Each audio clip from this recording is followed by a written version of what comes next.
शरीर के किसी भी हिस्से की नस दबना या नसों में ब्लॉकेज होना आजकल रूटीन लाइफ की बीमारी बनती जा रही है। इसलिए आज के वीडियो में हम देखेंगे कि आखिर इस जानलेवा बीमारी को घर बैठे ही कैसे ठीक किया जा सकता है। नमस्ते, मैं हूं सचिन गोयल और आपका स्वागत करता हूं Jaipur the pink city channel पर। तो आइए दोस्तों, घर की रसोई में से कुछ खाने की चीजें काम में लेकर आज बनाते हैं शरीर की सारी बंद नसें खोल देने वाला 100% सफल नुस्खा, जो पहले ही दिन से अपना जोरदार असर दिखाता है। बंद नसें खोलने के इस नुस्खे के लिए एक चीज हम लेंगे, अलसी।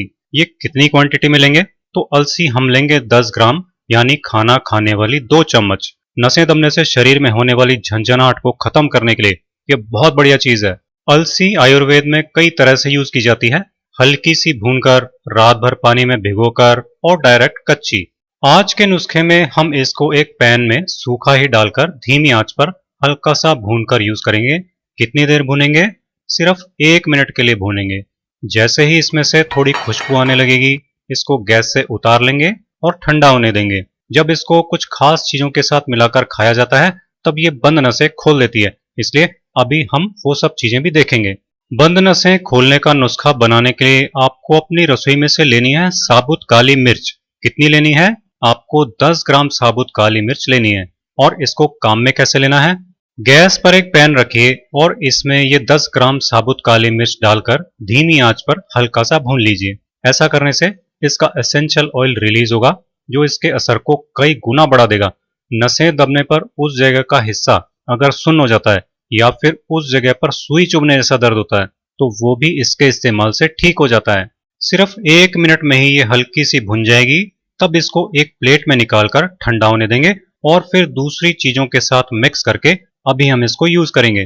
आज के इस नुस्खे के लिए एक चीज हम लेंगे, तरबूज के बीज, यानी मतीरे के बीज। कुछ लोग इसको मगज भी बोलते हैं। नसें दबने से मांसपेशियों में कमजोरी आना और दर्द होने लगता है। ये मांसपेशियों को ताकत देता है और दबी हुई नसों को खोलकर उनमें होने वाले दर्द से छुटकारा दिलाता है। ये बीज हम कितने लेंगे? ये हम लेंगे 10 ग्राम। और फिर क्या करेंगे?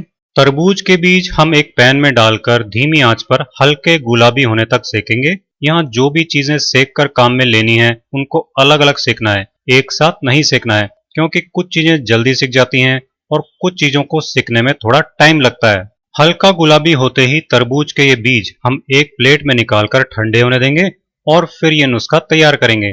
अब हम इन सबको मिक्सी के जार में डालेंगे, क्योंकि हमको इन चीजों को पीसना है। अलसी और तरबूज के बीज सेक कर पीसने का एक फायदा यह भी मिलता है कि पीस से टाइम ये अब चिपचिपे नहीं होते और हमारा जो पाउडर भी बनेगा वो फिर लंबे टाइम तक टिकता है, जल्दी खराब नहीं होता। ये देखिए, ये तीनों चीजें हमने एक साथ मिलाकर पीस ली और इस तरह से इनका पाउडर बना लिया है। अब इसको यूज करने से पहले एक छोटा सा काम आपको और करना है। वो ये कि आपको इसमें मिक्स करनी है 2 चम्मच धागे वाली मिश्री। ये मैंने पहले ही धागा निकाल कर पीस कर रख ली थी, क्योंकि सब चीजों के साथ पीसने पर उनके ऑयल से ये अगर चिपचिपी या हल्की सी गीली हो जाए तो फिर सारा मिक्सचर 1-2 दिन में ही खराब हो जाता है। अगर आपको डायबिटीज है तो आप मिश्री के बिना ही ये मिक्सचर बनाइए। अब ये देखते हैं कि इसको कब, कैसे और कितना यूज करना है। आपको इस मिक्सचर की सिर्फ आधा चम्मच एक बार में यूज करनी है।